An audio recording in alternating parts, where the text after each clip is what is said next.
அவன் கார் கொஞ்சம் நவுத்தி நிறுத்துப்பான்னு சொல்லி சொன்னதுக்கு டக்குன்னு கழுத்தை பிடிச்சி அடிச்சு உள்ள இழுத்தான்.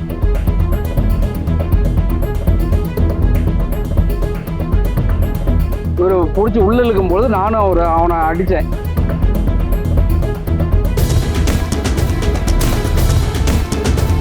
போலீஸ்கார் அடிக்கிறேன்னு சொல்லி கேட்டதுக்கு நல்லா கழுத்தை பிடிச்சி நகைக்கிற மாதிரி ஆகிப்போச்சு.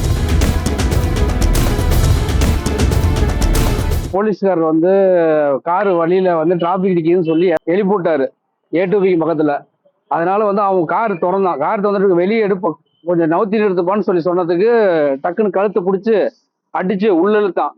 மறுபடியும் அவர் வெளியே வரும்போது அவரை பிடிச்சி நல்லா அடிச்சு இந்த இடத்துல கட்டி பிடிச்சதுனால நான் ஏத்தாப்புல டீ குடிச்சிட்டு இருந்தேன்.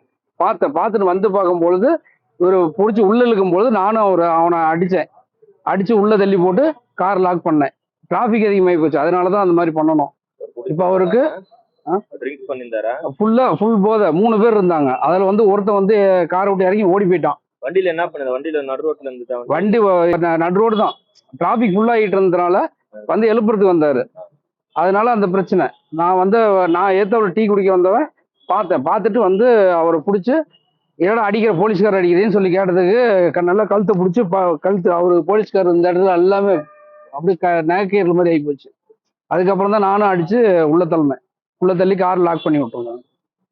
அதனால டிராபிக் அதிகமானதுனால தான் இந்த பிரச்சனை. ஆனா ஃபுல் போதை 3 பேர்த்துல ஒருத்தன் வந்து ஓடி போயிட்டான். மீதி 2 பேர் தான் இருக்காங்க. அதில் 2 பேர்த்துல ஒருத்தன் எந்திரிக்க கூட இல்லை, ஃபுல்லா போதையில் கிடக்குறான். செய்திகளை உடனுக்குடன் தெரிந்து கொள்ள உடனே சப்ஸ்கிரைப் பண்ணுங்க.